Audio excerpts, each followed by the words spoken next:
Evening, guys. Let me just get everything set up and I shall be ready to start my review on this thing. Here we are. Transformers Dark of the Moon. If I had to, and if I'm not mistaken, let's see what this guy. The worst Bayverse movie ever. Yeah, and when it comes to all the lies, the irritating stuff and plot, and some of the terrible plotting and laziness, yeah, I hear you there, right there, Tyler Fish. Even though I can't seem to remember if you were there if you what the heck? Even though you look pretty familiar one time back when you started to troll me once. Never mind. Either way, either way, this movie really, it was kind of it is definitely a mixed bag. Much of it was cool with all the action, but some of the twists in it involving Prime betraying the Autobots quite irritating, especially even more so when this is one of Leonard Nimoy's final roles in Hollywood before he died in 2012.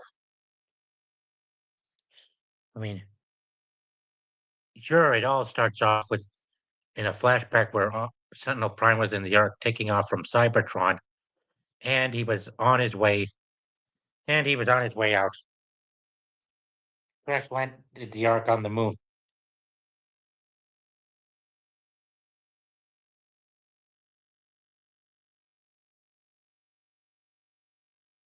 Yeah. Then we come to Sam in his apartment with his new girlfriend Carly, sexy hot British model who was part of the White House administration.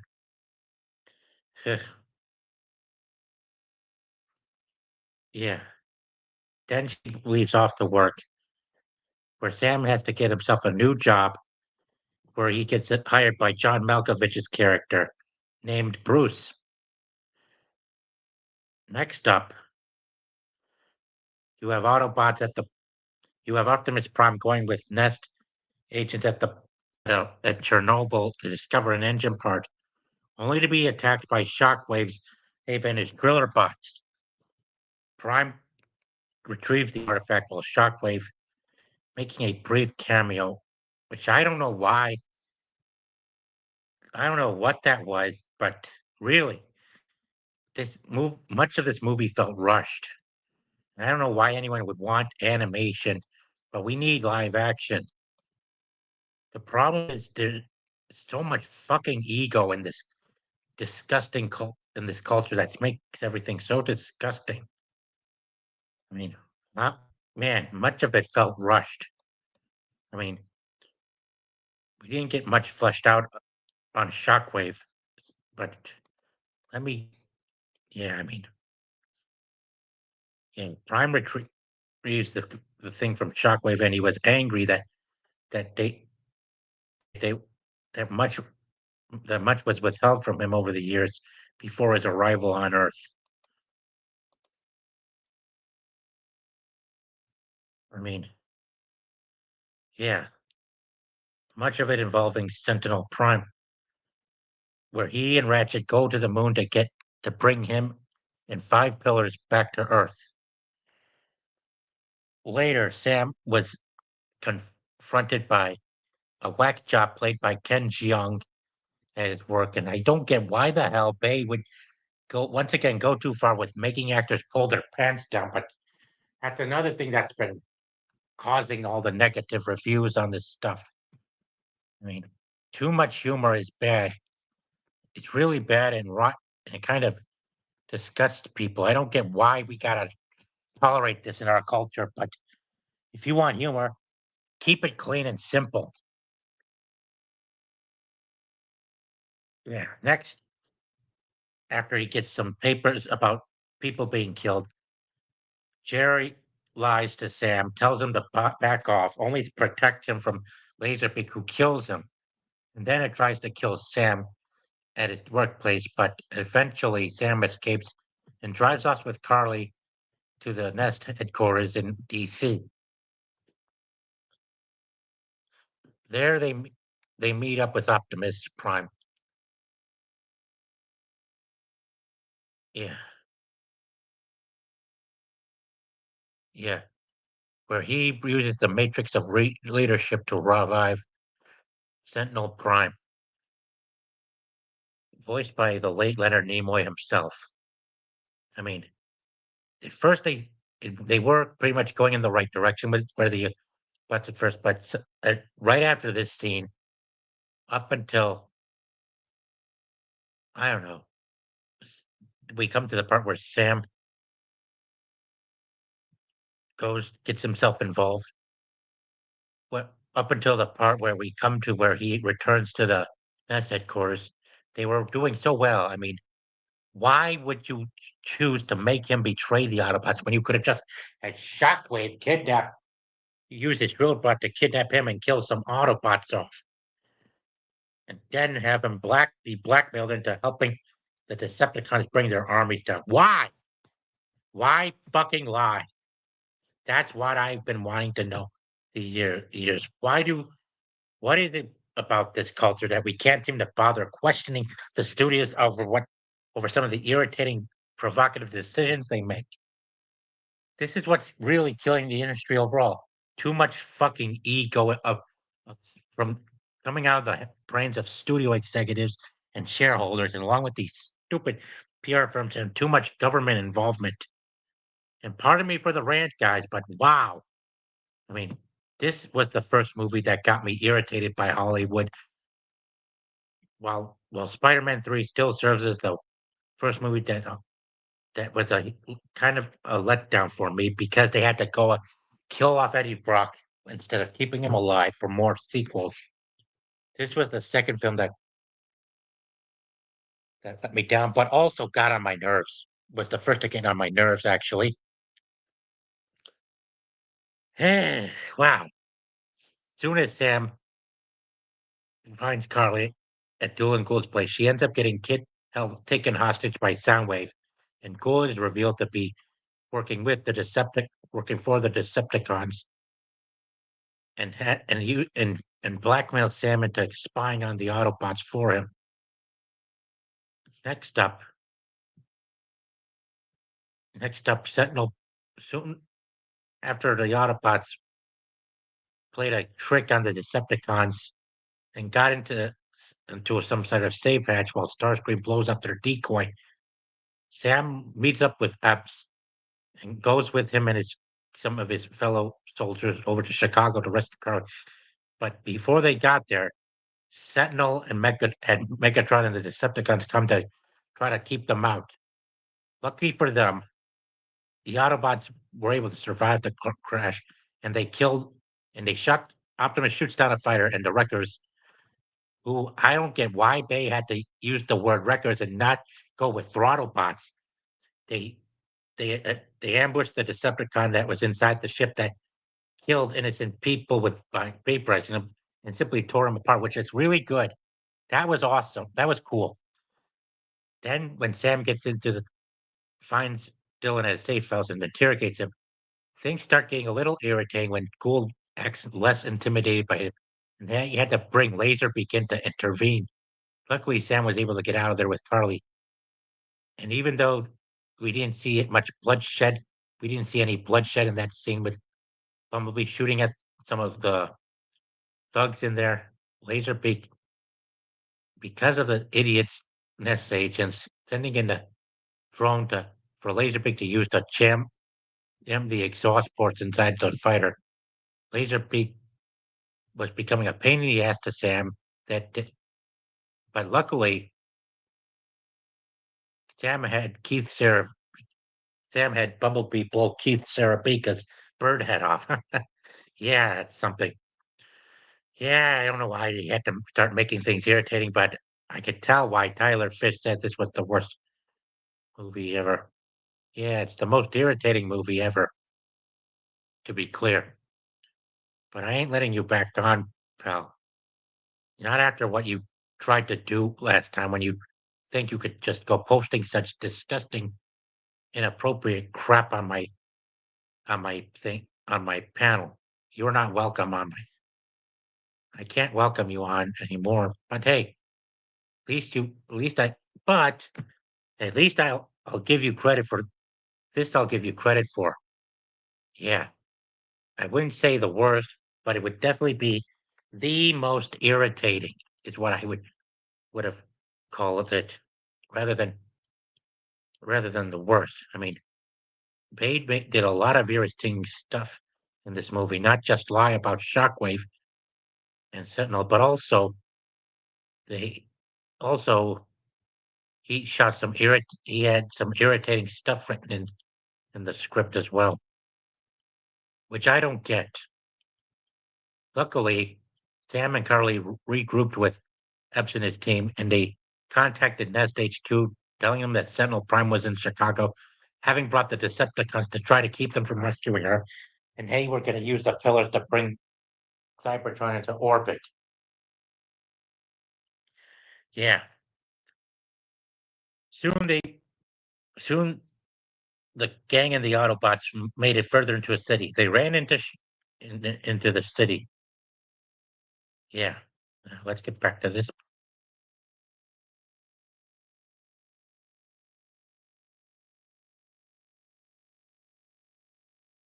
Okay.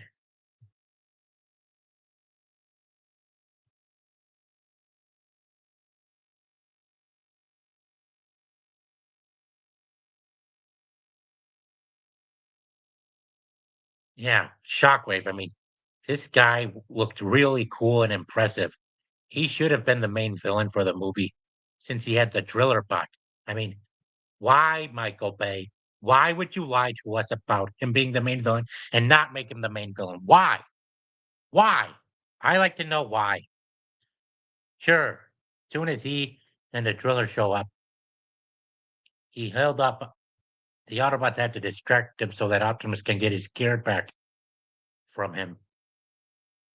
So they took off. Yeah, I mean,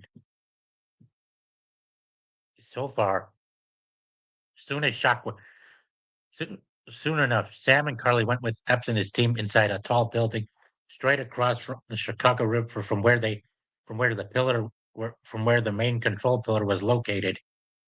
They were, they were going to try to take it out, but suddenly the some Decepticon fighters started shooting at the building's support beams. One of them jumps in. Epps and his team crew fire a flashbang and took a few shots at him before they ran with the with Sam and Carly out the window to escape. Then they get over to the then they get over to the let's see let's see. Then they then they had to shoot the glass a few that was a few dozen floors down, and then when Sam and Carly held on to stuff, one of Epps's guys co- catch couldn't grab onto anything, and he fell down to his death. Where Shockwave was walking down, and he saw him. Oh boy! And then they sends the Drillabot in to try to kill him, but Optimus intervened. And when Optimus killed the decapitated the Drillabot just by crashing into with his jetpack, it angered Shockwave into retaliating and opened fires on Optimus and causing him to get tangled up on a local crane. Yeah. Soon, then they come across stars. Then Sam and Carly. Next up,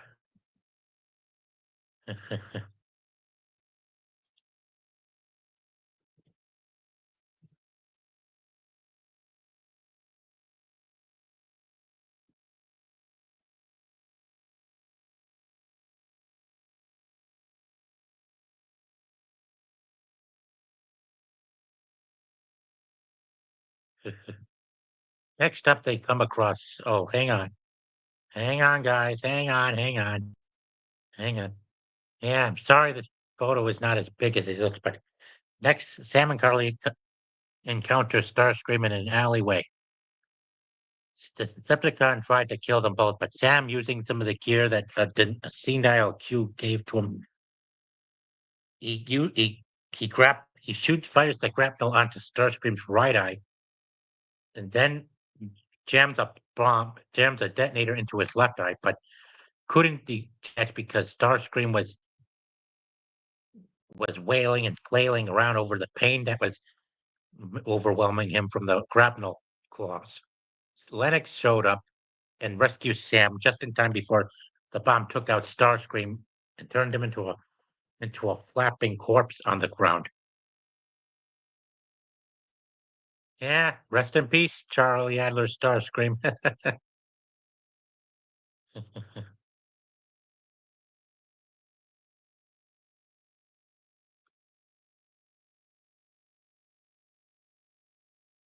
Next up,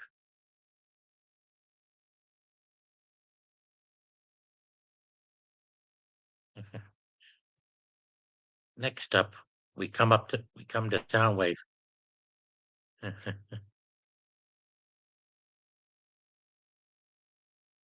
Next up, we come to Soundwave. Hang on,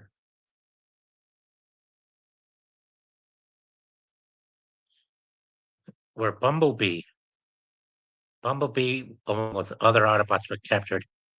Barricade returns and kills Q while Soundwave is about to execute him. Bumblebee looked his head up and was almost about his head blown off for looking up. Was rescued by Minicons Wheelie and Brains, giving him the chance to break away from Soundwave and then engage and kills the Decepticon. And really, what I don't get is why would Babe make Carly not let Sam kill the Decepticon that kidnapped her and held her hostage? Why? Why the fuck irritate us even more with bullshit melodrama? And pardon my language, but some of it is irritating too.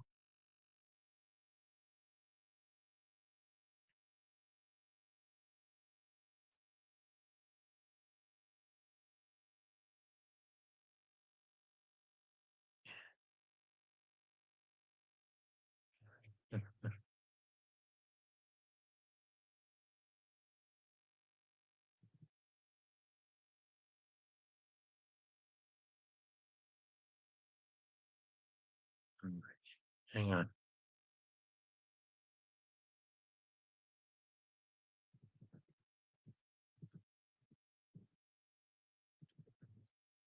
Now we come to the final fight between Optimus and Shockwave. And he was so shit. I mean, but before Optimus could engage him, Michael Bay just had to go and make him look like a weakling. Instead of having him be a badass, they made Lennox turn him into a joke, distracting and overwhelming him with so much shooting and stuff that they would not give him the chance to fight back even more badass. That he had to let him get overpowered by the human forces and have the wreckers blow his eye loose. Luckily, Optimus Prime arrives and kills him after taking out a dozen Decepticons on the on the mile, using his cannon to disrupt Shock Sentinel Prime's central pillar from bringing Cybertron in. Soon as the Autobot leaders engage in a fight, Dylan Gould reactivates the pillar, and then Sam kills him with a metal beam. I mean, I mean, they could have just had him impale the fucker for kidnapping his girlfriend, but no, they just had to be fucking lame and irritating on how the execution of his death was carried out. I mean, what the hell was going on with the script and shit? I mean, really, what was going on? Optimus Prime was almost like, hi HD, yeah. Anyway, Optimus Prime was getting overpowered and de-armed by Sentinel, but thanks to Carly for getting on Megatron's nerve, she was able to persuade him into attacking and weakening Sentinel Prime. Therefore, out of fear that Sentinel would use the opportunity to try to steal his position as leader of the Decepticons. Then, after the Wreckers killed the Soviet-Russian Decepticon DevCon, Bumblebee destroys the pillar. Yeah, people forgot what a coup it was to have Nimoy voice Sentinel. Oh yeah, I agree. Yep, that is true. Oh, yeah. Yep. I don't know what you mean by coup, but yeah, there was definitely a coup going on. I'll give you that. Yeah, that I agree. Definitely. Yep.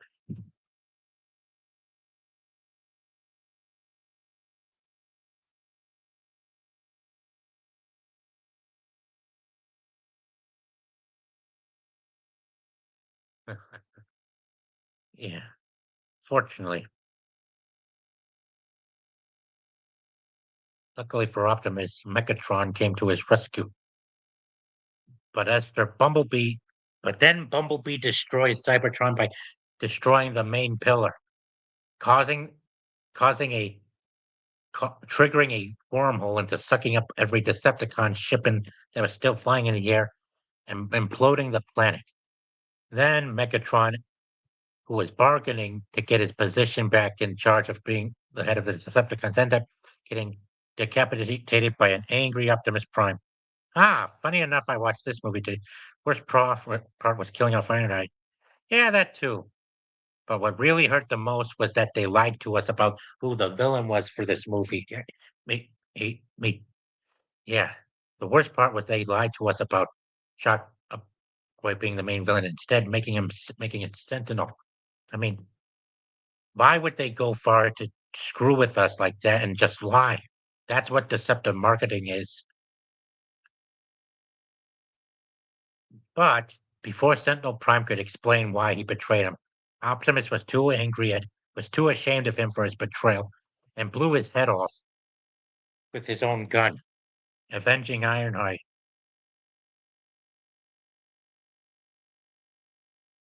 Yep. In the end, Sam and Carly were reunited.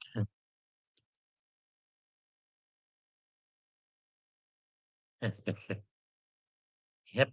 In the end, Sam and Carly were reunited and they got married after that. I know they're haters, but this was the last good Babe Transformer movie. That is true. That is true. Yep. I know. What could have gone better if they had was that they stayed true to their marketing and made sure that we did get Shockwave as the main villain and not lie and make it an Autobot traitor, voiced by someone who was on his last years of living in this world. I mean, does Michael Bay have any reverse for making Leonard Nimoy's character a villain uh, instead of an Autobot hero? I mean, what was going on at this place? And why would they make Carly not let Sam kill the Decepticon that took her hostage from him? I mean, there's a lot that doesn't make sense in uh, HDI, and I get that. This was the first to ever make $1 billion, and it's the highest grossing Bay vs. Transformers movie of the entire Quinn trilogy. But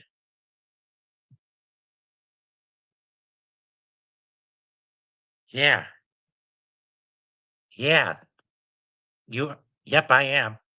Marketing was so focused on Shockwave, and he was in there for 5 minutes total indeed. Yeah, and I would love to have you come on panel to join me, but I understand that you'll be probably be busy out and about looking out for people who are injured and stuff. But I'm sure you'll be able to catch the stream once I get it started next week. Well, on the 9th.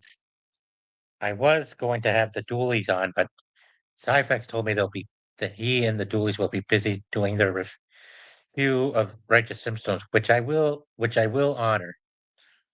I just can't. But I'm sure there are plenty of other YouTubers out there who are Bayverse fans that can join me and help fill us in on what went wrong with the marketing. Yeah, yeah, the marketing was quite off. And I tell you, is what really, really irritates. Yeah, yeah, their marketing was totally off.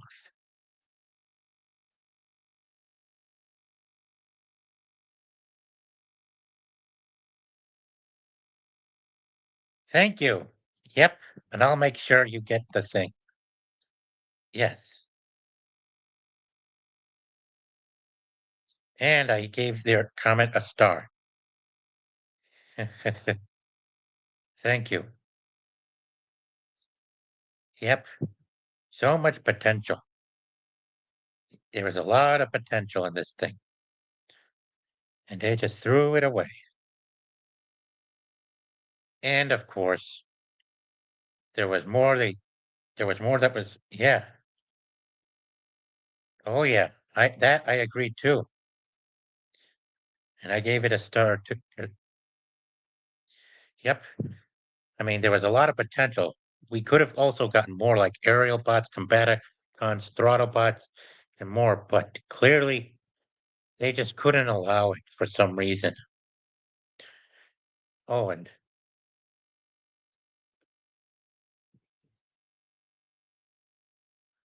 there was also another thing. I mean, they they went too far with originality.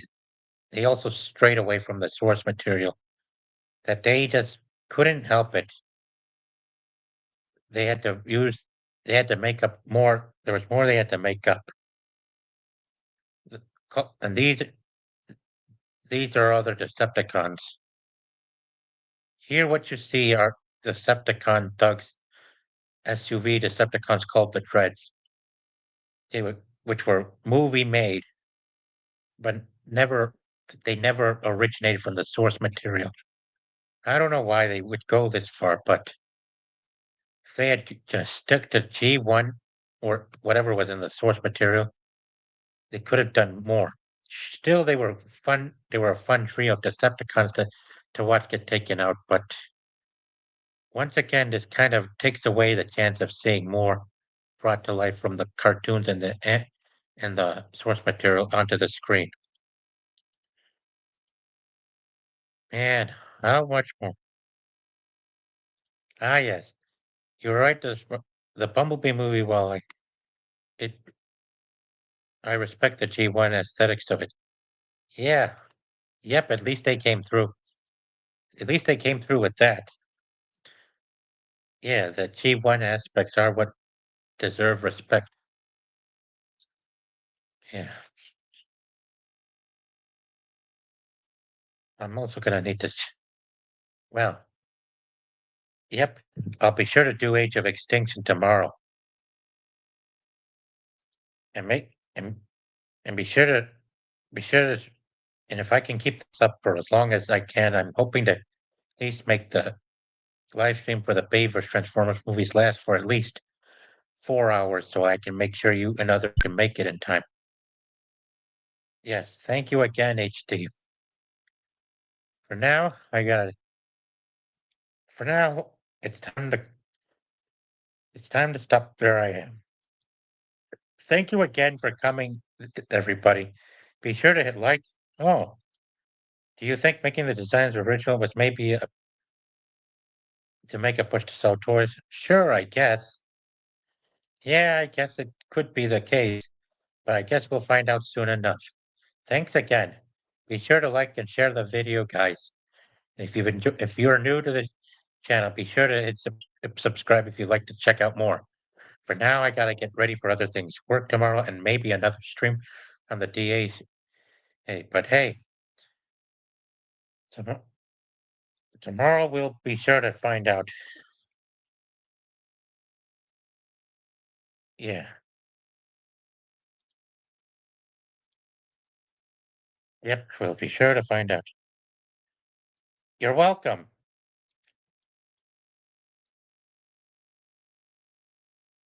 Yep. Yep, that is. Ah, hi there. Thanks for checking.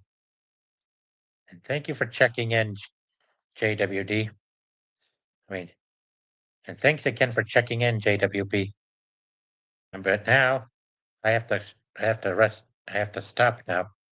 Thanks again, everybody. Sergeant Garatina is taking off back into the reverse world. Catch you guys later.